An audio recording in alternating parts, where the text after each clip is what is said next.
স্বাগত জানাচ্ছি নিউজরুম সংলাপে। দর্শক, আপনারা দেখছেন নিউজ 24। এই অনুষ্ঠানে আমরা সংবাদ এবং সংবাদপত্র বিশ্লেষণ করি। আমি আনোয়ার সাদি আপনাদের সঙ্গে আছি।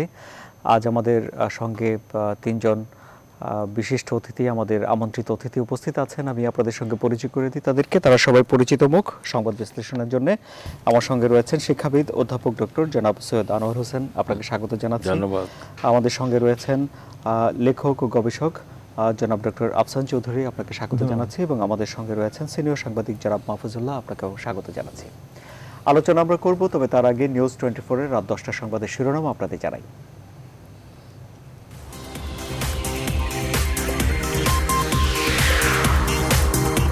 রাজনৈতিক মেরুকরণ করতে বি চৌধুরীর বাসায় 5টি দলের নেতাদের বৈঠক, নতুন জোট গঠনের তোড়জোড়। প্রার্থীর গ্রহণযোগ্যতা যাচাইয়ে না ভোটের সংযোজন দরকার, অভিমত বিশেষজ্ঞদের। রাজশাহীতে তরুণীকে গণধর্ষণের অভিযোগ, গ্রেপ্তার 2। বগুড়া ও নরসিংদীর ঘটনায় কঠোর শাস্তি দাবি। এখনো ভিসা পায়নি 46,000 হজ যাত্রী, সৌদি কর্তৃপক্ষের সাথে কথা বলবেন বিমানমন্ত্রী, 17 আগস্টের মধ্যে সমাধানের আশ্বাস। পদ্মা সেতু নিয়ে ষড়যন্ত্রকারীদের তথ্য চেয়েছে হাইকোর্ট, 31 আগস্টের মধ্যে তদন্ত কমিশন গঠনের নির্দেশ। আমাদের হাতে আরো বেশ কয়েকটি টেলিভিশনের সংবাদ শিরোনাম আছে, সেগুলো আপনাদের সঙ্গে ভাগাভাগি করি। দর্শক, ফ্লাইট বাতিল,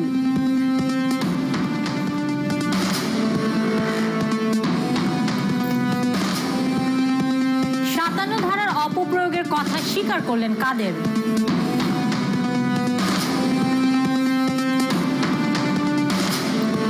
দ্বিতীয় দফা রিমান্ডে বগুড়ার ধর্ষক তুফান সরকার।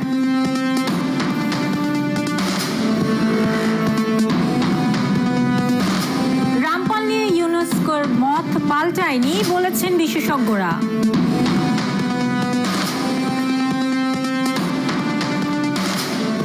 আগামী জুনে ক্রেতা জোটের কর্মসূচির শেষ চায় বিজেএমইএ।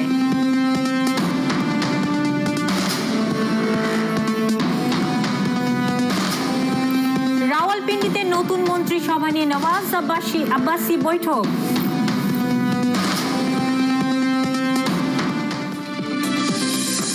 এবার পটুয়াখালীর গলাচিপায় মেয়ে সহ বাবা মাকে গলা কেটে হত্যা, জামালপুরে স্কুল ছাত্রী 2 বোন খুন। নারায়ণগঞ্জে চলন্ত বাসে চলন্ত ট্রাকে কিশোরী ধর্ষণের অভিযোগে চালক আটক, মা মেয়ে নির্যাতনে আজও উত্তাল বগুড়া।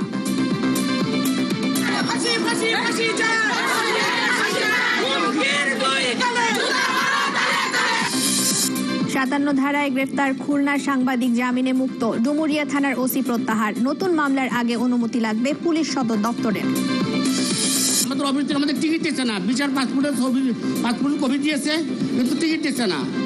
টিকিট ভিসা সহ নানা জটিলতায় কাটছে না হজ যাত্রীদের বিড়ম্বনা। 2-1 দিনে সমাধান না হলে সংকট আরও বাড়ার আশঙ্কা বিমানমন্ত্রীর। ছাগল মরার খবর শেয়ারকারী সাংবাদিক লতিফ জামিনে মুক্ত, 57 ধারায় মামলা নিতে অনুমতি লাগবে পুলিশ সদরের, নির্দেশনা আইজিপির।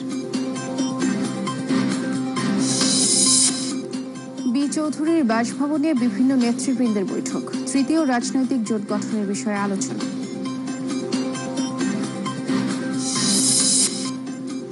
যাত্রী কম থাকায় আজও বাতিল বিমানের 2টি হজ ফ্লাইট, মন্ত্রীর সংখ্যা দ্রুত সমাধান না হলে সংকট আরও বাড়বে, প্রয়োজনে নিয়মিত ফ্লাইটে মুসল্লি পাঠানোর সিদ্ধান্ত। বিদ্যুতের প্রকৃত চাহিদা জানে না সরকার, নিরূপণের গ্রহণযোগ্য পদ্ধতিও নেই, সঞ্চালন ব্যবস্থার উন্নয়ন ছাড়া সঠিক হিসাব পাওয়া কঠিন বলছে মন্ত্রণালয়। জিন তাড়ানোর নাম করে পর্নো ভিডিও তৈরি, রাজধানীতে ভণ্ড আলেম গ্রেপ্তার, বেরিয়ে আসছে নানা অপকর্মের তথ্য। জি, জনাব মাহফুজুল্লাহ, আপনাকে দিয়ে আলোচনা শুরু করি। ঠিক কিছুক্ষণ আগে এই ঘটনাটি ঘটল, বৈঠকটি শেষ হয়েছে রাত 8টার দিকে। বিকল্পধারার চেয়ারম্যান বদরুদ্দোজা চৌধুরীর বাসায় তারা আসতে শুরু করেন এবং 9টার দিকে বৈঠক বসেন। এবং সেখানে জিএম কাদের বলেছেন যে এই বৈঠকের বিষয়ে তিনি তার দলের সঙ্গে যোগাযোগ করবেন, দলকে জানাবেন। কিন্তু বদরুদ্দোজা চৌধুরী, মাহমুদুর রহমান মান্না এবং আসমা আব্দুর রব তারা সবাই বলছেন যে দীর্ঘদিন ধরেই তারা একটি রাজনৈতিক মেরুকরণ করতে, নতুন একটি জোট করতে, দুই জোটের বাইরে গিয়ে নিজেদের অস্তিত্বের ভালো করে জানান দেওয়ার চেষ্টা তারা করছেন। কি বলবেন, রাজনীতিতে কি তাহলে কিছু পরিবর্তন আসছে? না, জোটের রাজনীতির একটা প্রবণতা তো আমাদের এই উপমহাদেশে আমরা লক্ষ্য করছি। তো বাংলাদেশে যেটা বাস্তবতা, এটা হয়তো ওনারা শুনলে মনে কষ্ট পাবেন, সেটা হচ্ছে আমাদের বড় যে দুই দল আছে তাদের যে আধিপত্য, রাজনৈতিক আধিপত্য, এবং তাদের যারা সমর্থক, তাদের যে রাজনৈতিক আনুগত্য, যেটা আমি অনেক সময় বলেছি, এই আনুগত্য কিন্তু ১/১১-তে কোনো পরিবর্তন হয় নাই, পরবর্তী পর্যায়ে কোনো পরিবর্তন হয় নাই। এই যে হয়তো পত্রপত্রিকা অনেক সময় বলে এই দলে ২০০ জন ওই দলে যোগ দিয়েছে, ওই দলে ৫০০ জন, এগুলি হচ্ছে লোক দেখানোর বিষয়। কিন্তু আপনি যদি ব্যাপকভাবে কথা বলেন, এই দুই দলের, আপনি এটাকে অত্যাচার বলতে পারেন, এই দুই দলের সন্ত্রাস বলতে পারেন, এই দুই দলের শাসন বলতে পারেন, প্রভাব বলতে পারেন, যেভাবে আপনি এটাকে চিহ্নিত করেন না কেন, এই দুই দলের বাইরে কিন্তু আসলে অন্যদের অস্তিত্ব নাই। আর যারা আজকের সভায় এসেছিলেন, with due respect to them, এদের হলো কি সমাজে পরিচিতি আছে, কিন্তু এদের তো রাজনৈতিক সংগঠন নাই। যে কোনো রাজনীতি করতে গেলে আপনার সংগঠনের যে প্রয়োজন, সেই সংগঠন কিন্তু তাদের নাই, বা সেই সাংগঠনিক ইয়েটাও নাই, শক্তিটাও তাদের নাই। তো যদি সাংগঠনিক, এইখানে আমার কাছে যেটা মনে হয়, যেটা অনেকদিন ধরে এই প্রক্রিয়াটা চলছে, তো এটার একটা উদ্দেশ্য হচ্ছে সামনে যে নির্বাচন আসছে, সেই নির্বাচনের সময় তারা একটা দর কষাকষির একটা ইয়ে তৈরি করে রাখতে চান, প্ল্যাটফর্ম তৈরি করে রাখতে চান। যেমন ধরেন আপনি 2008-এর নির্বাচনের সময়, ওই সময় দেখবেন যে বদরুদ্দোজা চৌধুরী, এরশাদ, এরা সবাই ওই যেটা গিয়ে পরে মহাজোট হলো, সেখানে তারা যোগ দিয়েছেন। তো সেটা একটা বার্গেনিংয়ের একটা বিষয় ছিল। সেই বার্গেনিংয়ে কিন্তু সবচেয়ে বেশি রিওয়ার্ডেড হয়েছেন জাতীয় পার্টি, মানে এরশাদ। অন্যরা কিন্তু রিওয়ার্ডেড হন না এইভাবে। এখন গত কয়েক বছরে আবার দেশের ভেতরে রাজনৈতিক এবং সামাজিকভাবে অনেকগুলো পরিবর্তন ঘটেছে। এখন এরা যদি আজকে যেই জোট করার কথা বলছেন, এইটা শেষ পর্যন্ত হবে কিনা এই ব্যাপারে আমার সন্দেহ আছে। যে ধরনের মানে বহুমুখী শক্তি এখানে একত্র হয়েছেন, এরা জোট করে আসলে কি অর্জন করবেন আমি খুব নিশ্চিত না। আমার কাছে একটাই মনে হয় যে এই জোটটার মূল উদ্দেশ্য হচ্ছে একটা পলিটিক্যাল বার্গেন, সামনে যখন নির্বাচন আসবে সেই সময়। কিন্তু সেখানে যদি তারা সরকার দলের সঙ্গে বার্গেন করে ওখানে যান, তাহলে জনগণের চোখে কিন্তু তারা খুব বেশি লাভবান হবেন না। হয়তো 2-1টা সিট পেতে পারেন, কিন্তু জনগণের কাছে তারা যে এতদিন কথাবার্তা বলে এসছেন সরকারের অনিয়ম সম্পর্কে, অত্যাচার সম্পর্কে, নির্যাতন সম্পর্কে, দেশে যে সমস্ত বিভিন্ন অচলাবস্থা আছে এগুলো সম্পর্কে, সেইটা বাদ দিয়ে যদি তারা সরকারের সঙ্গে চলে যান, জোটের অংশীদার হন, তাহলে কিন্তু তারা নিজেদের ক্রেডিবিলিটি হারাবেন। এটা একটা। আবার 2 নম্বর হচ্ছে, বিরোধী দলের সঙ্গে যদি তারা আসেন, সেখানেও আবার কিন্তু তাদের জন্য একটা রিস্ক আছে। কারণ তারা বিরোধী দল সম্পর্কেও কিন্তু তাদের এক ধরনের ক্রিটিক্যাল অ্যানালিসিস আছে, যে হ্যাঁ ঠিক না, বিএনপি কতখানি কি করে, বিএনপি সম্পর্কে, বিরোধী দল বলতে বিএনপি আর কি। তো সেখানেও আর কি, তবে হয়তো বিরোধী দলের সঙ্গে গেলে তাদের প্লাস পয়েন্টটা বেশি হবে, কিন্তু সরকারের সঙ্গে গেলে হয়তো এইটা হবে না। কিন্তু আমার কাছে যেটা মনে হয়, যে আমি লক্ষ্য করেছি, যে সেটা হচ্ছে যে গত 1 বছর ধরে এদের সঙ্গে বিভিন্ন মহলে আলোচনা হয়েছে, আমি শেষ করে দিচ্ছি এখানে, এবং সেখানে তারা কিছু কিছু প্রশ্নে বিরোধী দলের সঙ্গে এক হতে পারছেন না। আবার অন্যভাবে তারা মনে করেন যে বিরোধী দলের সঙ্গে গেলে হয়তো সামনের নির্বাচনে লাভবান বেশি হওয়া যায়। বিভিন্ন রকমের চিন্তাভাবনা আছে তাদের মধ্যে আর কি। তবে এইটা খুব বেশি ফলপ্রসূ হবে বলে আমি ব্যক্তিগতভাবে মনে করি না। জি, জনাব আফসান চৌধুরী, তাদের জনাব মাহফুজুল্লাহ বলছেন যে তাদের সংগঠন নেই, কিন্তু যারা একত্রিত হয়েছেন তাদের রাজনৈতিক অভিজ্ঞতা আছে, তাদের রাজনৈতিক ক্যারিয়ারও আছে। সেটা কি হালকা করে দেখার? ধন্যবাদ। মাহফুজ ভাই কথাটা ঠিক বলেছে, যে এদের সুনাম আছে, হয়তো পরিচিতি আছে, সংগঠন নেই। তো রাজনীতি তো মূলত সংগঠনেরই বিষয়। এবং আপনি যদি খেয়াল করেন যে শাহবাগ আন্দোলনটা এত বড় ব্যাপক আন্দোলন ছিল, এই শাহবাগ আন্দোলনটা কিন্তু ওই কয়েক মাসের পরেই কিন্তু সংগঠন না থাকার কারণে শাহবাগ আন্দোলনটা আবার যতটুকু এর মানে ইতিবাচক দিকটা ছিল, সেটা আওয়ামী লীগের ভেতরেই প্রবেশ করলো, অথবা আওয়ামী লীগ তার যে আন্দোলনের যে অংশটা, অথবা ৭১-এর চেতনার প্রধান ধারক, সেটা কিন্তু আবার চলে আসলো। এর কারণ তো সংগঠন নেই। তো সংগঠনটা খুব মৌলিক এবং গুরুত্বপূর্ণ, এবং সেটা এদের কারণ নেই। তো আমি একটা টকশোতে মান্না ভাই ছিলেন, উনি বললেন যে ওনারা বিএনপির সঙ্গে কোনোদিন যাবেন না। তো ঠিক আছে, বিএনপির সঙ্গে যাবেন না, তো তাহলে তো আর ওনারা আলাদাভাবে কোনো জায়গায় নির্বাচনে জিততে পারবেন কিনা আমি জানি না। বদরুদ্দোজা চৌধুরী সাহেব মানে ওরকম কোনো নির্বাচনে জিতেছেন কিনা সেটাও বলা যায় না। মান্না ভাইয়ের হতে পারে, হ্যাঁ উনি তো রাজনীতি করেছেন, কিন্তু উনি তো বেশ কিছুদিন বাইরেই থেকেছেন। তো এটা একটা ধারা হিসেবে বলতে পারেন, ওই যে যেটা বদরুদ্দোজা চৌধুরী বলেন বিকল্প ধারা, কিন্তু মূল ধারা না। মূল ধারা এই দুটো দলেরই ধারা। এবং আমার মনে হয় নির্বাচন হওয়ার পরে যদি দু একটা সিট ওনারা পেয়ে যান, তাহলে ওনারা সরকারের সাথেই যাবেন। বিরোধী দলে থাকলে যদি লাভ হয় অবশ্য বিরোধী দলে যাবেন, কিন্তু তারা তো বিএনপিকে যেভাবে বলছেন সেখানে গিয়ে জামাত, বিএনপির জন্য যাওয়া তো বড় কথা নয়, এটা হলো জামাতটাই হচ্ছে বড় কথা। জামাতের সঙ্গে যদি তখনও বিএনপি থাকে তাহলে তো এটা তো আর থাকবে না। আর আওয়ামী লীগও ছোট ছোট খুচরা দলকে এমন কোনো পাত্তা দেয় না। তারা যদি অন্য কোনো জায়গা থেকে একটু চাপ দিয়ে বলে যে আমার একটা মন্ত্রিত্ব দাও, তাহলে দিলাম। তখন ইনু ভাইয়ের কী দাম আছে, রাশেদ খান মেননের কি দাম আছে, আর কেউ আছে জানি না, জোটের আর কেউ আছে কিনা। হ্যাঁ, দিলীপদার সঙ্গে তো তার পার্সোনাল একটা ভালো সুসম্পর্ক, হ্যাঁ, কিন্তু সাংগঠনিক কারণে তো দেয়নি। মানে যতটুকু ছিল যদি হয় তো তাহলে জাসদের ছিল, কিন্তু জাসদও তখন ভেঙে গেছে, তখন উনার তো আর চিন্তা করার দরকার নেই। জি, জনাব ডক্টর সৈয়দ আনোয়ার হোসেন, নতুন একটি জোটের তারা গঠনের তোড়জোড় করছেন, আপনি কিভাবে মূল্যায়ন করবেন তাদের এই প্রচেষ্টাকে? আমি এই কথাটা মানি যে রাজনীতি করতে হলে সংগঠন লাগে, সংগঠনের নেতৃত্ব লাগে, কিছু লক্ষ্য আদর্শ লাগে। তো আমি এখানে যেটা দেখতে পাচ্ছি যে নেতৃত্ব আছে, রাজনৈতিক অভিজ্ঞতাও আছে, কিন্তু ভালো অভিজ্ঞতা আছে বলা যায়, কিন্তু সাংগঠনিক দুর্বলতা অত্যন্ত প্রকট। তো বেশ কটি দুর্বল সংগঠন, রাজনৈতিকভাবে দুর্বল সংগঠন একত্রিত হতে চাচ্ছে। এটা লক্ষ্যটা একটাই যে অনুষ্ঠান নির্বাচনে তাদের একটা অস্তিত্ব জাহির করা আর কি। অস্তিত্ব জাহির করতে গিয়ে যদি কিছু ভাগ্যশীকে ছেড়ে তেমন একটা ধারণা আর কি নিয়ে তারা এগোতে চাচ্ছে। কিন্তু সমস্যাটা হলো যে জনগণ কিভাবে দেখবে, যারা কিন্তু ভোট দেবে।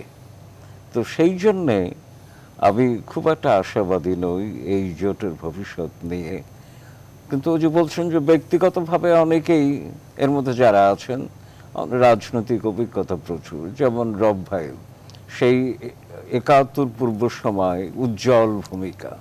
এবং আমি তো নিজে চোখে দেখেছি যে ঢাকা বিশ্ববিদ্যালয় কলা ভবনে গাড়ি বারান্দা, পশ্চিম থেকে গাড়ি বারান্দা ছাদে তিনি জাতীয় পতাকা তুললেন, ছাত্রদের তৈরি করা পতাকা, যে পতাকা ১৯৭০ ৬-৭ জুন রাতে মাঝরাতের মধ্যেই ভোর পর্যন্ত সময় তারাই তৈরি করেছিলেন সিরাজুল আলম খানের নেতৃত্বে। রব ভাই ছিলেন সেখানে।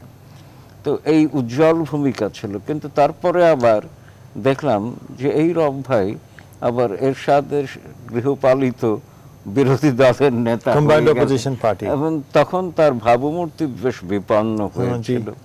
তারপর অবশ্য আবার আওয়ামী লীগের সঙ্গেও থাকলেন, অভিজ্ঞতা আছে, নানাবিধ অভিজ্ঞতা আছে। কিন্তু এই অভিজ্ঞতার কারণেই তারা বুঝেছেন যে এককভাবে তাদের কোনো শক্তি নেই।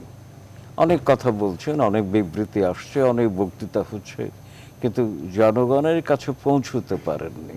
তো সেই জন্যে অনেক মানে সর্বহারা দল আর কি, বিকল্প ধারা ঠিকই, কিন্তু সর্বহারা যে কয়েকটি দল একত্রিত হয়ে কিছু পাওয়ার চেষ্টা করছে। তো এটা রাজনীতি অত্যন্ত স্বাভাবিক। আর বাংলাদেশের রাজনীতি মানেই হচ্ছে জোটের রাজনীতি। এখানে সেই জোটের রাজনীতি তো ১৯৫৪ থেকে শুরু হয়েছে, যুক্ত ফ্রন্ট থেকে। আমরা কিন্তু ৭০-এর নির্বাচনটা আবার অন্যরকম ছিল আর কি। তারপরে আইয়ুব খানের বিরুদ্ধে নির্বাচন করতে গিয়েও জোট করতে হয়েছে, এবং বেগম ফাতেমা জিন্নাকে আইয়ুব খানের বিরুদ্ধে রাষ্ট্রপতির পদে দিয়ে নির্বাচন করার সময় একটা জোট করতে হয়েছে। তো জোটের ব্যাপারটা বাংলাদেশে ইদানিংকালে বেশ প্রবল হয়ে উঠেছে। কদিন আগে তো একটা বাংলা দৈনিকে শিরোনাম দেখলাম, ভোট হবে জোটে জোটে, দলে দলে না, কিন্তু আর কি। তার কাছে জোট প্রবণতা বাংলাদেশের রাজনীতিতে বেশ শক্ত শেকড় গেড়ে বসেছে বলে আমার মনে হয়। ওনার বক্তব্যের সঙ্গে সেটা হচ্ছে যে এখনো ইটস টু আর্লি, কিন্তু যখন ভোটের হাওয়া বইতে শুরু করবে সেই হাওয়া যেই বেগে আসবে সেখানে এই সমস্ত ছোটোখাটো জোট, যেটা উনি বললেন যে সেটা যে জোটে জোটে লড়াই হবে, সেটা আসলে দুইটা জোট, যেটা আর কি একটা 20 দলীয় একটা ওদের মধ্যে লড়াই। আর এদের ক্ষেত্রে আমি বলি again with due respect to them, আমরা যে 4 জন আছি এখানে, আমাদেরকে দেশের লোকজন চেনে, টেলিভিশনের কল্যাণে চেনে না যে তা না, টেলিভিশন করে। আমাদের কি কোনো কনস্টিটিউয়েন্সি আছে? আমাদের কিন্তু কোনো কনস্টিটিউয়েন্সি নাই। আমরা কোথাও গিয়ে ইলেকশন করে পাস করতে পারবো না। তো ওখানেও নির্বাচন করে কিছুই করতে পারবো না। না, যারা মাহফুজুল্লাহ, আপনার কাছে আরেকটি বিষয় আছে। আপনি যেহেতু তাদের সংগঠন নিয়ে প্রশ্ন তুলেছেন, 20 দলীয় জোটের মধ্যে বিএনপির নেতৃত্বাধীন 20 দলীয় জোট, তার মধ্যে জামাতের এখন নিবন্ধন নেই। জামাত কিভাবে নির্বাচনে অংশগ্রহণ করতেই পারবে না? না, এটা কিন্তু ভুল ধারণা। জামাত নির্বাচনে অংশগ্রহণ করতে হয়তো জামাত ইসলামী ব্যানার নিয়ে হয়তো করবে না, কিন্তু আমি আপনাকে এখন এখানে বলে যাচ্ছি, জামাত 3টি বড় দলের মধ্যে তারা তাদের মনোনয়ন নেবে, বিএনপি, আওয়ামী লীগ, জাতীয় পার্টি। এটা আমি আজকে এখানে বলে যাচ্ছি। আপনার কাছে হয়তো মনে হবে যে এটা এক ধরনের ভবিষ্যৎবাণী না, ওরা এইভাবেই জিনিসটা মানে পরিকল্পনা করেছে। এটা তো সত্যি। সাতক্ষীরাতে 3টি আসনে সব জামাতের লোকজন, দল হিসেবে জামাত অংশগ্রহণ করতে পারছে না। সেই ক্ষেত্রে বিএনপি নেতৃত্বাধীন যে 20 দলীয় জোট রয়েছে, সেই জোটে বিএনপির বাইরে কোন দলের সাংগঠনিক শক্তি উল্লেখ করার মতো আছে? নেই। আওয়ামী লীগ যে মহাজোট গঠন করেছে, ওখানে যে ওরা ওই যে আফসান বলল না যে ইনু ভাইয়ের কি অমুকের কি, ওটা তো ওনারা কিন্তু নৌকা মার্কা নিয়ে ইলেকশন করেছেন। তো রাশেদ খান মেনন সারা জীবন নৌকার বিরোধিতা করে নৌকা মার্কা দিয়ে, তাহলে জোটের রাজনীতিতে তো ছোট দলের গুরুত্ব আছে দেখা যাচ্ছে। না, কই গুরুত্ব আছে? এই যে বিএনপি 20 দলীয় জোট করলো, সেখানে অনেকেরই প্রার্থী দেওয়ার সামর্থ্য আছে। না, এখানে হচ্ছে ওরা কিন্তু বড় 2টা দলের ছায়ার মধ্যে থাকে, ওই ছাতার নিচে আছে। এদের তো কোনো বড় দল নাই। এদের যদি বড় দল থাকতো, যদি আজকে এটা হয় যে হ্যাঁ জাতীয় পার্টির সঙ্গে এরা মিলিত হচ্ছে, মানে তাহলেও কিন্তু এটা একটা ইম্পর্টেন্স হতো। আর যদি একদম মুক্ত হয় তাহলে কিন্তু এতে কোনো ইম্পর্টেন্স নেই। মানে এটা জোটেরটা গেলে 2টো দল না তো 2.5টা দল, মানে আওয়ামী লীগ, বিএনপি আর জাতীয় পার্টি। জাতীয় পার্টি এটা পুরো একটা দল না, এটা অর্ধেক একটা দল। এবং এটা তারা ধরেই নিয়েছে যে যদি আমরা কিছু সিট পাই তাহলে আমরা কি আওয়ামী লীগে যাবো না বিএনপিতে যাবো। আওয়ামী লীগে যাওয়ার সম্ভাবনা, যেহেতু বেগম খালেদা জিয়া ওনাদেরকে অনেক অপছন্দ করেন, কিন্তু আমার মনে হয় এটাকে পুরো একটা দল তো না, এটা তো ধরেই নিচ্ছে যে আমি যাচ্ছি কারো সঙ্গে জোটে বেঁধে বৈতরণী পার করতে, অথবা প্রয়োজনে যদি লাগে। তো এটা 2.5টা দলের রাজনীতি, বাকিটা খুচরা। এটা বলতে তো খারাপ কিছু না। তাহলে তাই যদি দাঁড়ায়, তাহলে বড় দলগুলো কেন জোট করে? ভদ্রতার কারণে জোট করে।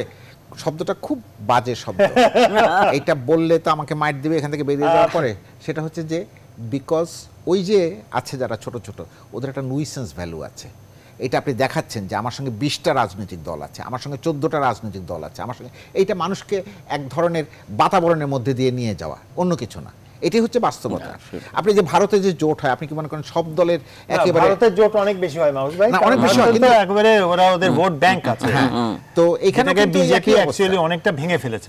এখন জোট কিন্তু ভারতে কমবে, কিন্তু আমাদের দেশে না। আমি একটু মাহফুজ ভাইয়ের সঙ্গে দ্বিমত করছি। আমার মতে যে এটা মানে এটা এক ধরনের নিউসেন্স ভ্যালু মাহফুজ ভাই বলছেন, আমি বলছি এটার হচ্ছে প্রেস্টিজ ভ্যালু। এখন যদি থাকে তো ভালো। মেনন ভাইয়ের মতো এত বড় কিংবদন্তির মতো একটা বামপন্থী হজে চলে গেল, তারও একটা, তো ওনাকে হজে পাঠানো তো একটা পাবলিক রিলেশন ভ্যালু আছে। ইনু এত বড় এত কিছু করেছে, সে আমি এখন আওয়ামী লীগের সঙ্গে আছে। মোশাররফ খান, বাদল টাদল, ওনারা যারা আছেন, জঙ্গি নেতা ছিলেন একসময়, এখন আওয়ামী লীগের সাথে আছেন। এইসব মিলে একটা হয়, কিন্তু সামগ্রিকভাবে এটা বলে লাভ নেই। আওয়ামী লীগের একবার আমি শুনেছিলাম, আওয়ামী লীগের নেতারা বলেছিল যে ওনাদের কিন্তু আমরা অনেক দিয়েছি, আর কত দিতে হবে। অর্থাৎ এমন দ্বারা যে তোমার কাছে কিছু পাচ্ছি তা তো না। আর আরেকটা পলিটিক্যাল ট্যাকটিক্স হতে পারে, মানে যেটা আমরা ওই যে ছাত্র জীবনে রণনীতি, রণকৌশল, না এটা আফসারও বলেছে, আমি বলছি। তো ওই রণনীতি, রণকৌশলের অংশ হতে পারে যে ধরেন ব্যক্তিগতভাবে কোনো ইলেকশনে জিতলো না কেউ কোনো কনস্টিটিউয়েন্সিতে, কিন্তু সাপোর্ট দেওয়ার কারণে যেই জোট জিতে যাবে, তারা যদি সেই জোটের সঙ্গে থাকেন, তখন ডেফিনেটলি কিছু সুযোগ সুবিধা তারা পাবেন। আপনি কোটাতে মন্ত্রী হতে পারেন, অন্যান্য সুযোগ সুবিধা হতে পারে, কত রকমের সরকারের কাছে সুবিধার তো শেষ নাই, সুবিধা দিয়ে তারা বিভিন্ন রকমের দায়িত্ব পেতে পারেন, সেটাও হতে পারে। জি, একটা ছোট বিরতিতে নেই, তবে যাওয়ার আগে অধ্যাপক ডক্টর সৈয়দ আনোয়ার হোসেন, এই যে বড় দলগুলো ছোট দলের সঙ্গে জোট করে, এটি কি পুরোটাই ভাবমূর্তি, প্রেস্টিজ, না, এটা এর মধ্যে বাস্তব বিবেচনা বোধ আছে বলে আমি মনে করি যে দল যত ছোটই হোক না কেন তাদেরকে সঙ্গে রাখলে একটা ভাবমূর্তির ব্যাপার তো ঠিকই আছে, আর শক্তিও বাড়ে, রাজনৈতিক শক্তি কতটুকু বাড়ে মাঠ পর্যায়ে সেটি বিবেচ্য বিষয়, কিন্তু তারা ভাবে বাড়ে। আর আমার কাছে মনে হয় যখন এককভাবে শক্তিতে আত্মবিশ্বাসী না হয় কোনো একটি দল, বড় হোক ছোট হোক, তখন কিন্তু জোট করে আর কি। তো যেমন ওই যে মুসলিম লীগের বিরুদ্ধে যুক্ত ফ্রন্ট করতে হলো, কারণ বাঙালি যত সংগঠন ছিল রাজনৈতিক তারা এককভাবে অত শক্তিশালী মনে করেনি। যেমন আওয়ামী মুসলিম লীগ যে গঠিত হয়েছিল, অত নতুন হয়েছে দল, মাত্র কবছর 6 বছর হয়েছে, তো সেই জন্য ওই কৃষক প্রজা পার্টির সঙ্গে যেতে হলো, খেলাফতে রব্বানী পার্টির সঙ্গে যেতে হলো, যা ছিল আর কি। তা আমার কাছে মনে হয় যে জোট গঠনের পেছনে এই ধরনের একটা বিষয় কাজ করে যে আমার একক শক্তি হয়তো পর্যাপ্ত হবে না, কাজে যত পারি সংখ্যা বাড়াই। তবে সংখ্যা বাড়ানোর দিক থেকে এরশাদ একটা রেকর্ড করেছেন, গিনেস বুক অফ রেকর্ডসে যাওয়ার কথা, 59টি দল নিয়ে তিনি একটা জোট করেছেন, হয়তো একজন এক দল আর কি। কম্বাইন্ড অপোজিশন পার্টি তো স্যার 100 কতগুলো ছিল, 105টা না কতগুলো ছিল স্যার?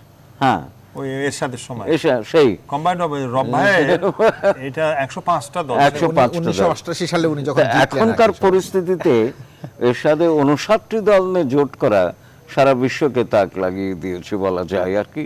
তো এরশাদ তো এককভাবে অতটা শক্তিশালী না, এবং সে এরশাদ আবার ওই যে যেটা পলিটিক্যাল হর্স ট্রেডিং এ যথেষ্ট পারঙ্গমতা দেখিয়েছে এরশাদ, কাজে সে এদিক থেকে সুচতুর একটা পদক্ষেপ নিয়েছে।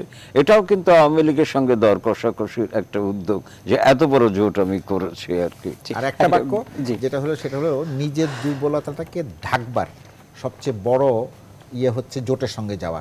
আপনি এমনি হয়তো 3 আসনের মনোনয়ন দিতে পারবেন, লোক আছে, কিন্তু যখন আপনি জোটের সঙ্গে যাবেন, জোট তো 300 আসনের মনোনয়ন দেবে, আপনি বাইরে বুক ফুলিয়ে বলতে পারবেন যে আমরা 300 আসনের মনোনয়ন দিয়েছি।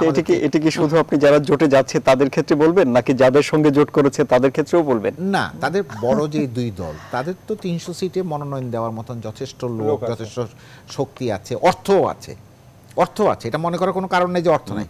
এরা সেখানে গিয়ে ধরেন ওইটার কাভারে, ওইটার প্রোটেকশনে তারা হয়তো ওদের 2 জন নেতা বা 3 জন নেতা তারা কিন্তু সিট পেয়ে যেতে পারেন ওইটার ইয়েতে, ঢেউতে আর কি, যেভাবে এখন কয়েকজন পেয়েছেন না মার্কা ব্যবহার করে।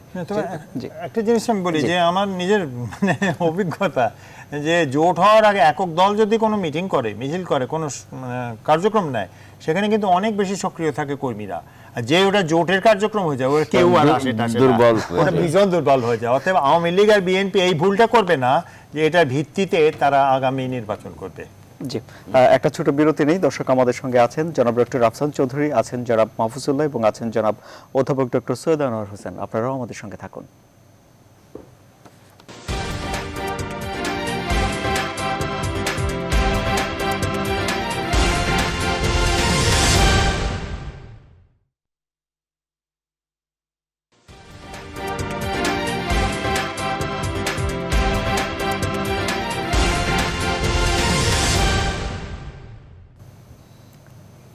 আবারও স্বাগত জানাচ্ছি নিউজরুম সংলাপে। আপনারা দেখছেন নিউজ 24। আমার হাতে 3টে সংবাদপত্র আছে, আমি চট করে গরম গরম খবরগুলো আপনাদের জানিয়ে দিই। এই সংবাদপত্রগুলো সকালে আপনাদের হাতে পৌঁছাবে। বাংলাদেশ প্রতিদিন দিয়ে শুরু করি। দুদক চেয়ারম্যান বলেছেন, জনগণকে দুর্নীতিমুক্ত সেবা না দিলেই শাস্তি। 57 ধারার অপপ্রয়োগ বন্ধ জরুরি, বলছেন ওবায়দুল কাদের। রব, মান্না, জিএম কাদেররা এবার বি চৌধুরীর বাসায়। এই সংবাদটি নিয়ে আমরা আলোচনা করেছি। বাংলাদেশ প্রতিদিনের প্রধান শিরোনাম দেখা যাচ্ছে, ভাড়াটিয়া যখন ভয়ঙ্কর, বাসা জমি উদ্ধারের নামে মালিককেই বের করে দেয়, মার্কেট, পেট্রোল পাম্প কিছুই বাদ যাচ্ছে না বেদখল থেকে। জড়িত সরকারি দলের নেতাকর্মী, সন্ত্রাসী ও পুলিশের কিছু সদস্য। ফেসবুকে বন্ধুত্ব ডেকে নিয়ে ধর্ষণ, চলন্ত ট্রাকে ধর্ষিত কিশোরী। বগুড়ার ত্রাস, মতিন তুফানের অপরাধ সাম্রাজ্য। জামালপুরে 2 বোনকে গলা কেটে হত্যা। কালের কণ্ঠ, ফি বাড়ানোর খবর রাখেনি সরকার, শেষ মুহূর্তে বিপদে 45,000 হজ যাত্রী। ঢাকার প্রত্নতাত্ত্বিক স্থাপনা সংরক্ষণের নির্দেশ প্রধানমন্ত্রীর, আমদানির পরেও মোটা চালের দাম বাড়ছে। 57 ধারায় মামলা করতে পুলিশ সদর দপ্তরের পরামর্শ নিতে হবে। নরসুন্দরের মুখে মা মেয়ে নির্যাতনের ভয়াল তথ্য। Daily Sun, most militancy cases stuck, only 113 out of total 850 cases see verdicts in 18 years. Police to get anti-terror unit. Aomi League sets conditions for talks with BNP. একটি সংবাদ বগুড়ার ঘটনা নিয়ে ডক্টর আনোয়ার হোসেন, বগুড়ার ঘটনাটি নিয়ে খুব আলোচনা হচ্ছে। এর সঙ্গে নরসিংদীর একটি নির্যাতনের ঘটনা যোগ হয়েছে। সবচেয়ে দুঃখজনক ঘটনা ঢাকায় ঘটেছে। 3 বছরের একটি শিশুকে ধর্ষণ, গলা টিপে হত্যা, বাথরুমে ফেলে রাখা।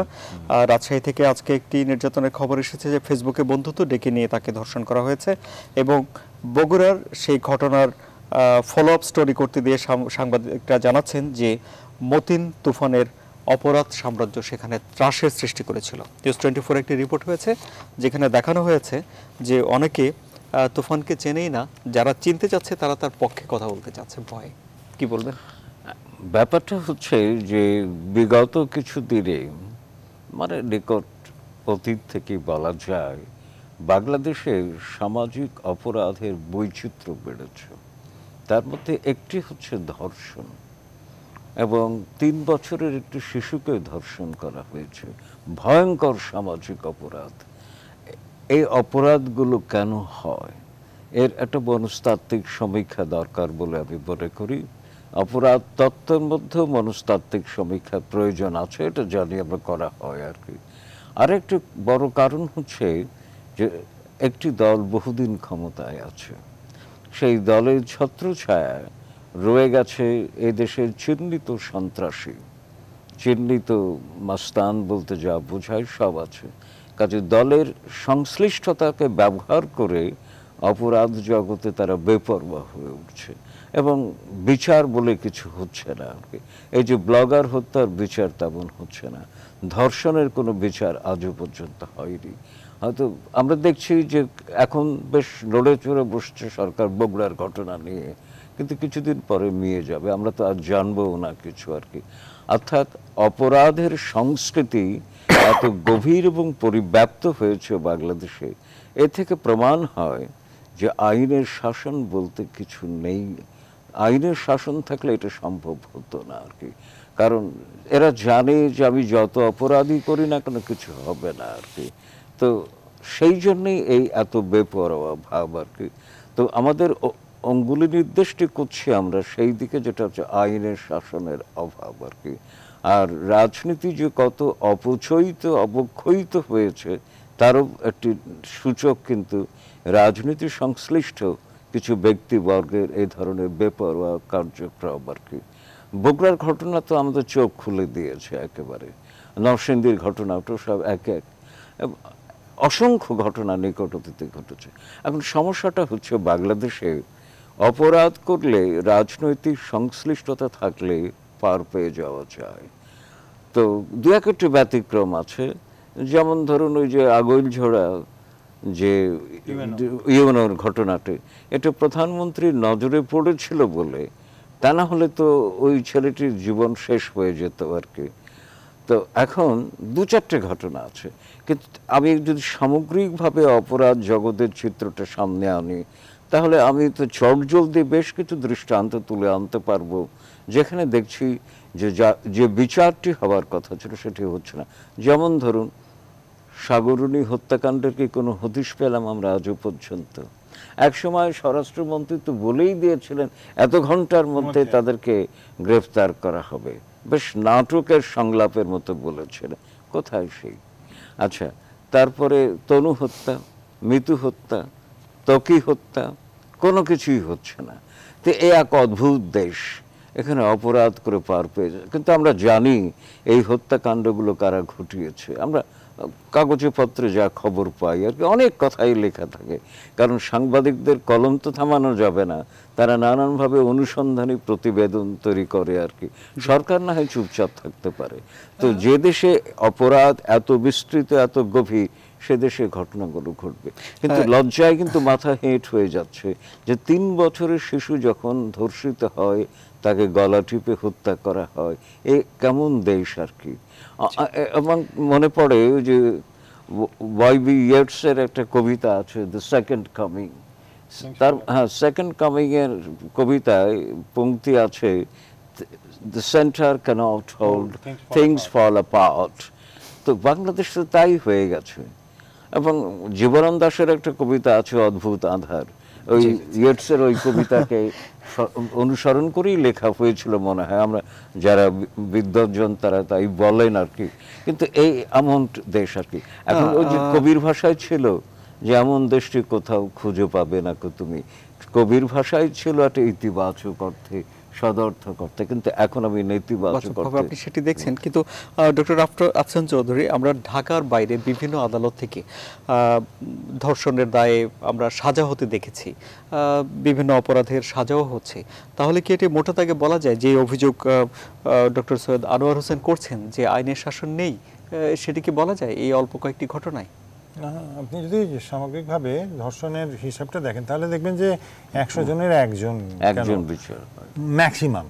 আমি এটা, তবে আমি একটু খালি যোগ করি যে একসময় যেহেতু শিশুদের যৌন নির্যাতন নিয়ে আমি কাজ করেছি, যারা শিশুদেরকে 3 বছরের বয়সের শিশুদেরকে যারা ধর্ষণ করে তারা মানসিক বিকৃতিতে ভুগছে। তারা স্বাভাবিকভাবে ওই যে যেটা তুফান সর্দার যাদের ধর্ষণ করেছে এরকমটা না, এটা মানে স্বাভাবিক তো বলা যায় না যে ধর্ষণকারী সে তো সবসময় অস্বাভাবিক, কিন্তু তার মধ্যে এটা মানসিক বৈকল্যে ভুগছে, যার যৌন তাড়না 3 বছর একটা বাচ্চা দেখে। তো তাহলে সেখানে যেটা দরকার সেটা ওই বাচ্চাদের নিরাপত্তা। আপনি ওকে ধর্ষণ করার পরে শাস্তি দেওয়ার চেয়ে বাচ্চার নিরাপত্তা। আমাদের দেশে আমি দীর্ঘদিনে এটা নিয়ে কাজ করেছি, আমি দেখেছি যে কোনো সময় সম্ভব না, কারণ কোনো ধর্ষককেই সাধারণ মানুষ মানে পছন্দ করে না, ঘৃণা করে, সুযোগ পেলে তাকে আহত করবে। কিন্তু মানুষের কিন্তু ধর্ষককে তো চেনার আগে থেকে চেনার উপায়টি নেই, তাই না? না, ও বাচ্চাদের তাহলে কি করে না, তাদের উপায় নেই। কিন্তু আপনি ধর্ষককে কি করবেন? তুফান সরকার সেই ধর্ষণ যেটা করছে সে তো তার ক্ষমতা দেখাচ্ছে, একটা মেয়েকে পছন্দ হয়েছে উঠিয়ে নিয়ে গেছে। এটা তো আমরা যে একেবারে স্বাধীনতা, আমি আজকেও যখন পড়ছিলাম 71-এর ধর্ষণ, ওখানে মানুষের পছন্দ হয়েছে উঠিয়ে নিয়ে গেছে। ওখানে 16-17 বছরের একটা মেয়েকে পছন্দ হয়েছে, ক্ষমতাবান লোক উঠিয়ে নিয়ে গেছে 71-এর আগে এবং 71-এর পরে। এটা একেবারে দলিল আছে, নাম আছে, সমস্ত কিছু আছে। সেটা এক ধরনের জিনিস। একেবারে বাচ্চাদেরকে ধর্ষণ করাটা এটা একটা বিকৃতি, এবং সেটাকে বাচ্চাদেরকে রক্ষা করা উচিত আমাদের। তা আমাদের দেশে তো মনে হয় না সেই ব্যাপারে কেউ সক্রিয়। কিভাবে করা যায়, আপনার কি সুপারিশ থাকবে? না, আমার হলো যে অনেকেই জানেন যে শিশুদের ধর্ষণের এটা করতে গেলে তো বাবা মার সঙ্গে ওদেরকে তো নিজেদেরকে রক্ষা করার যে পদ্ধতিগুলো আছে সেগুলো শেখাতে হবে। এটা আর 3 বছরের বাচ্চাকে আপনি কি শেখাবেন? শেখাবার কিছু নেই। সেই জন্যেই এটা আমাদের দেশে সম্ভব নয়, সারা পৃথিবীতে সকল জায়গায় এটা হচ্ছে। এটা কিন্তু খুব স্বল্প সংখ্যক। আপনি ছোট বাচ্চাকে ধর্ষণ করাটা খুব স্বল্প সংখ্যক।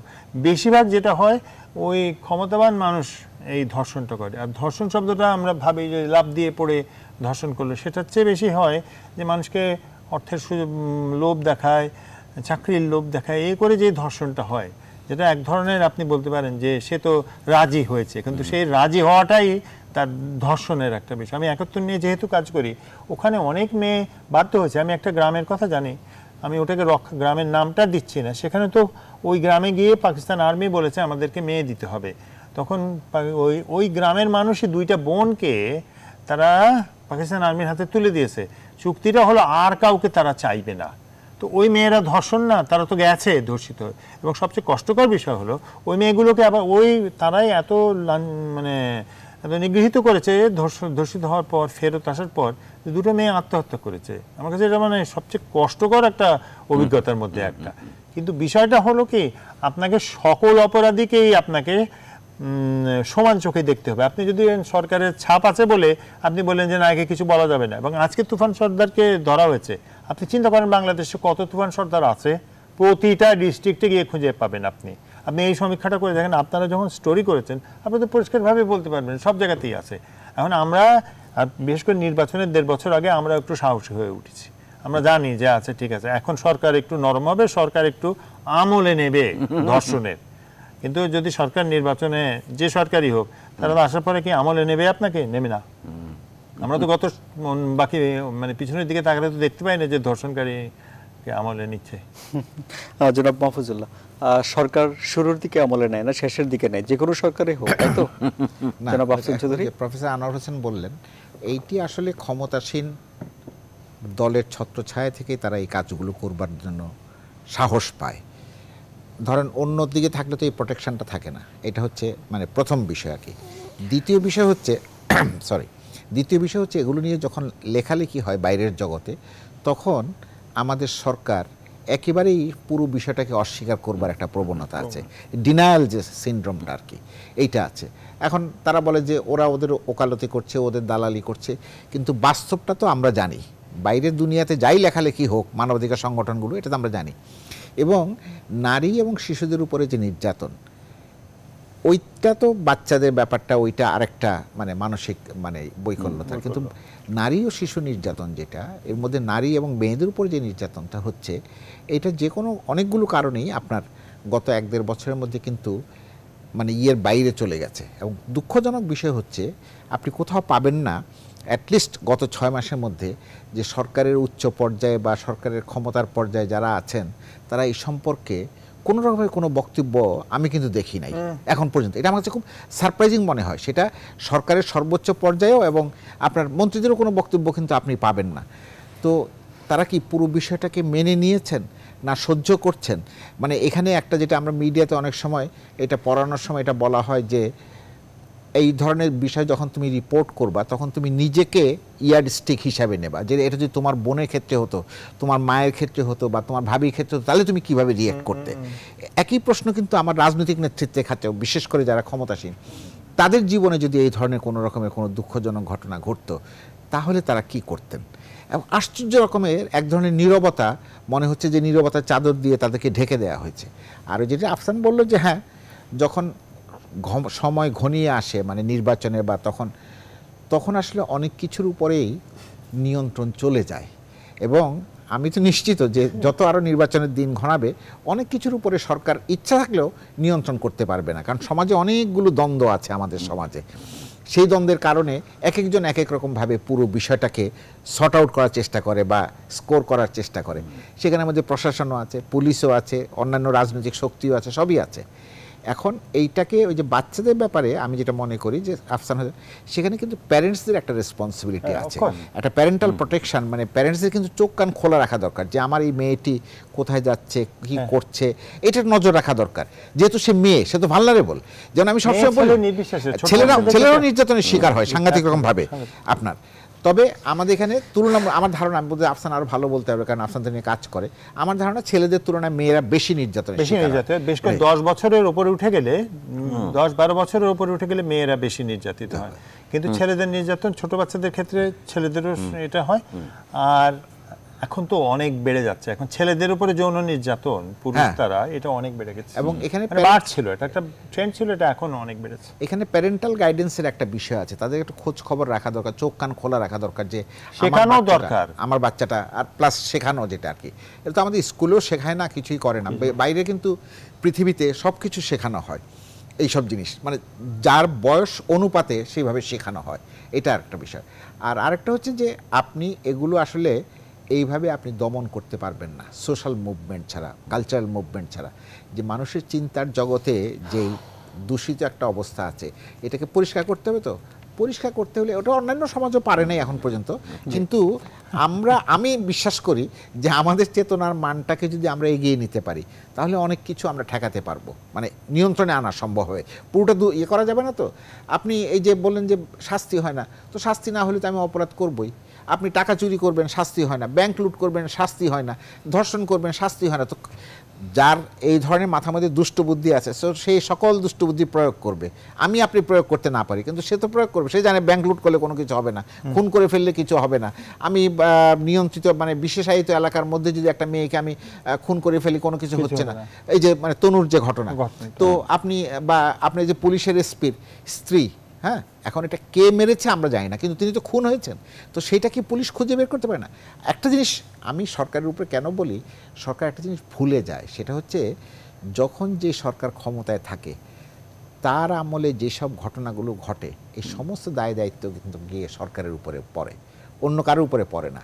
এটা যদি বিরোধী দলও করে তাও যায় সরকারের উপরে, সরকার অবশ্যই, দলের অবশ্যই। সরকারের উপরে যায়। তো সামনে যখন নির্বাচন আসবে এইসব হিসাব নিকাশ সব বেরোবে, তো নতুন করে আবার এটা একটা মানে আলোচনা হবে। এবং সেখানে আমি জানি না সরকার কেন এত উদাসীন থাকে। একটু লজ্জার কি আছে, একটা দলের মধ্যে খারাপ লোক থাকতেই পারে, একটা দলের লোক মধ্যে খারাপ কাজ করলে তাকে বের করে দিবেন। এই বিষয় নিয়ে একটু আলোচনা করব যে একজন মানুষ যদি দলের একজন সদস্য হয়ে থাকে এবং সে যদি অপকর্ম করে, তার দায় কতটা দলের উপরে যাবে? একটা ছোট না, বিরতি। দলের উপরে যায় না। আপনার অফিসে যদি কেউ চুরি করে, আপনার অফিসে যদি কেউ ইনসাবঅর্ডিনেশনে কাজ আমরা করে, একটু বিস্তারিত আলোচনা করব, কিন্তু একটা বিরতি থেকে ফিরে এসে এ নিয়ে আলোচনা করব। দর্শক আমাদের সঙ্গে থাকুন।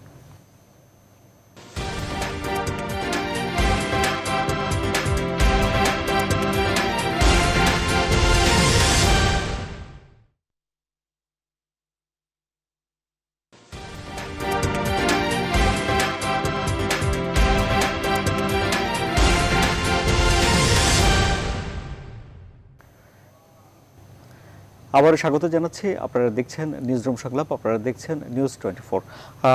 আলোচনায় আসছিল যে রাজনৈতিক ছত্রছায়া যদি থাকে তাহলে তারা পার পেয়ে যায়। প্রশ্ন আপনি তুলেছিলেন ডক্টর সৈয়দ আনোয়ার হোসেন। এখন প্রশ্ন হলো যে রাজনৈতিক দল তো তার কোনো কর্মীকে কুকর্ম করার জন্য কখনো বলে না, উৎসাহিত করে না, তাহলে একজন কর্মীর বা তার রাজনৈতিক দলের যে কোনো একজন লোকের খারাপ কাজের জন্য দলকে কেন জড়িয়ে ফেলা হবে? ব্যাপারটা হচ্ছে, একজন মানুষ যখন ক্ষমতার আশ্রয় প্রশ্রয় পায় আর তার মধ্যে যদি মানসিক বৈকল্য থাকে, কারণ যে ধর্ষণ করে সে কিন্তু মানসিক বৈকল্যের শিকার, একেবারে ধরেই নিতে হবে, আত্মহত্যাকারীর মতো। এই যে বগুড়ার যে ঘটনাটি ঘটলো, যে ক্ষমতার দাপট, প্রথমত ক্ষমতার দাপট, কিন্তু এই ধরনের কাজ তো একটা মানসিক বৈকল্য, তো এটা করছে। এখন কথা হচ্ছে যে দল বলে না, আমি মেনে নিলাম, কোনো দলই বলতে পারে না, কিন্তু দল যদি এই ধরনের অপরাধীদেরকে আশ্রয় দেয়, এই যে বগুড়ার যে ছেলেটিকে ধরা তুফান আর কি, তার তো অতীত ইতিহাস আওয়ামী লীগের জানার কথা, সে তো একদিনে হয়নি, বহুদিনে হয়েছে। এরকম অসংখ্য দৃষ্টান্ত আছে যাদেরকে সাধারণ মানুষ, স্থানীয় মানুষ অপরাধী হিসেবে জানে, তাদেরকে দলীয় আশ্রয় কেন দেওয়া হয়? তো কি এটা, এই প্রশ্নের উত্তরটা তো আমার দরকার। দল বলছে না যে অপরাধ করো, কিন্তু অপরাধীকে যখন আশ্রয় দেয় দল, তখন তো সে অপরাধ করবে। সে তো অপরাধ থামিয়ে দিয়ে দলে এসে সাত্ত্বিক পুরুষ হতে পারে না, কখনোই না, সে অপরাধ করবেই। তো কাজেই আমাকে দেখতে হবে যে কাকে আমি দলে ভেড়াবো, কাকে দলে ভেড়াবো না আর কি। তো যেমন ওই যে আওয়ামী লীগের সাধারণ সম্পাদক ওবায়দুল কাদের কদিন আগে একটা কথা বলেছেন যে ফার্মের মুরগি এবং কাওয়া, তো ফার্মের মুরগি কাওয়া এলো কি করে? তারপরে এই যে ধরুন জামাতের কথা, আমরা তো কাগজে দেখছি, টেলিভিশনের ছবি দেখছি, বাংলাদেশের বিভিন্ন অঞ্চলে জামাতের নেতাকর্মী আওয়ামী লীগে আসছে, আওয়ামী লীগের নেতারা ফুল দিয়ে স্বাগত জানাচ্ছে। তো তাহলে এটা কি শীর্ষ পর্যায়ে কেউ জানেন না? নিশ্চয়ই জানেন। মাননীয় প্রধানমন্ত্রী কি জানেন না? তিনি কি বাধা দিয়েছেন? তিনি কি বলেছেন যে জামাত ইসলামী আসা যাবে না? আর আওয়ামী লীগ এমন একটা দল না যে নতুন সদস্য সংগ্রহ করতে হবে। কিন্তু তার মানেটাই হচ্ছে অপরাধীদের প্রশ্রয় দেওয়া হচ্ছে। অপরাধীকে যখন আপনি দলে টেনে নেবেন, তখন বুঝে নিতে হবে যে আপনি অপরাধকে প্রশ্রয় দিচ্ছেন বলে না দিলেও, অর্থাৎ প্রকারান্তরে বলে দিচ্ছেন আর কি। তো তাহলে আর আমরা দেখি মাঝে মধ্যেই বহিষ্কার করা হয়, এই যে ধর্ম সরকারি কর্মচারী হলে স্যার বদলি করা হয়, আর রাজনৈতিক হলে বহিষ্কার। তারপরে আর কিছু জানি না। জনাব ডক্টর আফসান চৌধুরী, আপনার কাছে একটু একটা সংবাদ সামনে আনি। 57 ধারার অপপ্রয়োগ বন্ধ জরুরি বলছেন ওবায়দুল কাদের, আপনি কি বলবেন? আপনার একটা 57 ধারার অভিজ্ঞতা আছে আমরা জানি। আমার মনে হয় যেটা সুসংবাদ, এবং আমি মনে করি এটাও নির্বাচনের কারণে কিছুটা, এবং কিছুটা যে সাংবাদিকরা অনেক একত্রিত হয়েছে এখন এই 57 ধারার বিষয়, সেটা হচ্ছে যে পুলিশের কাছ থেকে একটু কথাবার্তা বলতে হবে। কারণ এই যে ছাগল নিয়ে যে জিনিসটা হয়েছে, এটা সরকারের ভাবমূর্তির কথা যদি 57 ধারা রক্ষা করার কথা হয়ে থাকে, তো তাহলে তো এটা তো অসম্ভব রকম ভাবমূর্তি হয়েছে। সরকারকে নিয়ে ফেসবুকে যে ঠাট্টা হচ্ছে, ওই মন্ত্রীকে নিয়ে যে ঠাট্টা হচ্ছে, আমার তো মনে হয় না এই আওয়ামী লীগের এই জামানাতে কোনো মন্ত্রীকে নিয়ে এত ঠাট্টা হয়েছে। তো উনি যিনি মামলাটা করে ওকে জেলের ভেতরে ঢোকালো সাংবাদিককে, ওই ওই লোক খুব গর্ব করে বলছে হ্যাঁ আমি আওয়ামী লীগের কর্মী, তো তাহলে তারও ধারণা হয়েছে কোনো না কোনো জায়গা থেকে তার একটু সাধুবাদ হবে, একটু প্রশংসা হবে, একটু ক্ষমতা দেখানো হবে। তো এই চর্চাটা তো কিন্তু করতে দেওয়া হয়েছে। এখন না এসে সাংবাদিকরা অনেক একত্রিত হয়েছে। তো সেই দিক থেকে আমি মনে করি কেন হয়েছে, কারণ এত মামলা হয়ে গেছে, এখন সাংবাদিকরা ঘুরে দাঁড়িয়েছে। তো সেই দিক থেকে এটা কিন্তু সাংবাদিক অনেকদিন ধরে সাংবাদিকরা কিচ্ছু বলেনি, টুকটাক এইটা সেটা হচ্ছে, আছে ঠিক আছে ঠিক আছে ঠিক আছে। তারপরে যখন গণহারে শুরু হলো, এবং আমার তো মনে হয় আগামীতে আরও বেশি করে হবে যদি না সরকার আটকায়। এই পুলিশকে দিয়ে বলেছে যেটা যে পরামর্শ করে নিতে হবে, এটা আমি দুই তিন সপ্তাহ আগে লিখছিলাম যে কাউকে তো ভাই একটু একটু দেখতে হবে, পছন্দ হলো না। এখন তো স্বামী স্ত্রীর মধ্যে এখন 57 ধারার মামলা হবে, বিশ্ববিদ্যালয়ের শিক্ষক করে বসলো না 57 ধারার মামলা। এবং সাংবাদিকরা নিয়মিতভাবে একে অন্যের বিরুদ্ধে, কারণ একজন কেউ হয়তো এই দল করে ওই দল করে। 57 ধারাটা যারা সরকারকে বুঝিয়েছে, এবং আমি দেখছিলাম যে আজকে প্রথম আলোতে যে রিপোর্টটা হয়েছে খুব ভালো রিপোর্ট করেছে সাবিহা, খুব মানে কম্প্রিহেন্সিভ রিপোর্ট। ওখানেও যে যতজনের সঙ্গে কথা বলেছে তাদের মধ্যে সবাই বলেছে যে এই 57 ধারাটা করে হচ্ছে মানে হ্যাঁ আবেগের বশবর্তী, নন বেইলেবল, এটাকে দিয়ে 14 বছরের সশ্রম কারাদণ্ড। সারা দুনিয়াতে আমাদের এই মামলাটা, এই আইনটা নিয়ে কথাবার্তা হচ্ছে। তো এটার ভালো দিকটা কোন জায়গায় একটু বলুক কেউ। এটাতে সরকারেরই বা কি লাভ হয়েছে? সরকারের কি কণ্ঠ থামাতে পেরেছে? আর হাইকোর্ট, যেখানে হাইকোর্ট সুপ্রিম কোর্ট এত সবলভাবে দৃঢ়, সেই দেশে তো এদেরকে ভয় দেখানো যাচ্ছে না। এটা তো আমরা পরিষ্কার যে হাইকোর্ট সুপ্রিম কোর্টকে, আদালতকে ভয় দেখাতে পারছে না কেউ, বা তার উপর চাপ সৃষ্টি করে, ভয় না চাপ সৃষ্টি করতে পারছে না। তো সেটা আসলেই তো ওদেরকে বের হয়ে যাচ্ছে। তো লাভটা কি হলো?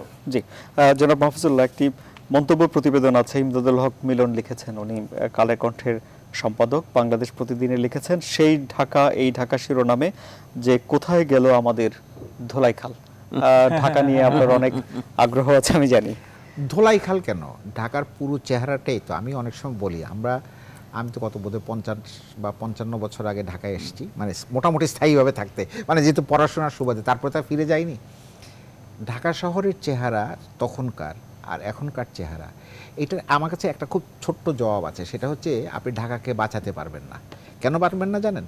আপনি বাংলাদেশের যেভাবে বিকশিত হচ্ছে নাগরিক জীবন, বা আপনার এই যে আরবানাইজেশন যেটাকে বলেন, মানে যেখানে মানুষ কৃষি নয় অকৃষি কর্মকাণ্ডের উপর নির্ভর করে তার জীবনযাপনের জন্য। দেখেন, এটা একটা বিষয় আছে। আর আরেকটা বিষয় হচ্ছে, আপনি একটা ভালো জুতা কিনবেন, ঢাকা শহরে আসতে হবে। একটা ভালো খাবার খাবেন, চাইনিজ খাবেন, ঢাকা শহরে আসতে হবে। একটা ভালো ডাক্তার দেখাবেন, ঢাকা শহরে আসতে হবে। একটা ভালো হাসপাতাল ঢাকা শহরে, একটা ভালো কলেজ ইউনিভার্সিটি ঢাকা শহরে, ভালো শাড়ি কিনবেন ঢাকা শহরে। তো মানুষ আপনি কি করে ঢাকা শহরকে রক্ষা করবেন? কারণ ঢাকা শহরে যে ক্রাউডটা আসে, দুই ধরনের ক্রাউড, তো একটা টেম্পোরারি, মানে যেটাকে ফ্লোটিং বলে, আসে যায়, আর এইটা। কারণ ঢাকায় থাকলে ওই যে একসময় আমরা যখন সাংবাদিকতা করতাম ফুল টাইম, তখন দৈনিকমালা পত্রিকাটি ছিল, ওখান থেকে বাংলাদেশ ব্যাংক পর্যন্ত, বলছে যে মতিঝিলের এই রাস্তা দিয়ে হেঁটে গেলে আপনি 2 হাতে পয়সা রোজগার করতে পারবেন। কারণ ঢাকা থেকে এখন এটা আরেকটু সম্প্রসারিত হয়েছে রাস্তাগুলো। তো এইটা ধোলাইখালটা তো একটা সিম্বলিক নাম, কেমন না? এই সিম্বলিক নামটাতে যেমন আমাদের আরেকটা প্রবণতা আছে, সব জায়গায় সরকারও অনুমতি দিয়ে দেয়, রাজুকও অনুমতি দিয়ে দেয় আপনার এই যে দোকান করতে হবে, শপিং মল করে। এই ধরেন গুলিস্তান সিনেমা হলটা, এইটা আমাদের একটা এত বড় ঐতিহ্যের বিষয় ছিল। আপনি যদি সব কিছু মিলান, আপনি যে গুলিস্তান সিনেমা হলকে ভেঙে এখন এমন একটা করেছেন, একটা বাইরে দিয়ে মনে হয় একটা বদ্ধ একটা আপনার সেইখানে এই জিনিস করেছেন। তো সর্বত্র আপনি যেমন ধরেন বঙ্গভবনের সামনে এই যে নাট্যমঞ্চ করে, নাট্যশালা করা হয়েছে, কি জন্য করেছেন? ওখানে কে ব্যবহার করে? কাজে পত্রের রিপোর্ট দেখি মাদক সেবীরা এবং অন্যান্য বাজে কর্ম যারা করেন তারা ওইখানে ঘুরে। ওখানে দরকার ছিল না, ওটাকে আপনি খোলা স্পেস হিসেবে রেখে দিতে পারতেন। তবে আসার কথা হচ্ছে, ঢাকা শহরে এখনো যেটুকু খোলা জায়গা আছে, যেটুকু জলাশয় আছে বা জলাধার আছে, এটা কিন্তু পৃথিবীর অনেক রাজধানীতে এরকম নাই। আমাদের এদিক থেকে একটা এইটাকেও আপনি রক্ষা করতে পারবেন কিনা। যেমন ধরেন আপনি হাতিরঝিল যে উদ্দেশ্যে করেছিলেন, এখন আবার সেখানে আপনি কমার্শিয়ালাইজেশনে চলে যাচ্ছেন। আপনি সেখানে কি সব ফ্লোটিং, ওই যে কি বলে নৌকা টোকা দিয়ে যে আপনার এই বোটের কোনো এখন দরকার তো নাই। ওই বোট কী জন্য করেছেন? আপনি বোটে যে পলিউশনটা হবে, সেই পলিউশন আপনি ঠেকাবেন কী করে? আপনি ফ্লোটিং রেস্টুরেন্টের কথা বলছেন, ফ্লোটিং রেস্টুরেন্ট আপনি বুড়িগঙ্গায় করেন, হাতিরঝিলে করা তো দরকার নাই। কারণ বুড়িগঙ্গাকে তো আপনাকে যদি সেভ করতে হয়, বুড়িগঙ্গাকে যদি ক্লিন করতে হয়, তাহলে ওখানে যেতে হবে আপনার। আর এই যে জলাবদ্ধতা, এই জলাবদ্ধতা তো আজকের না।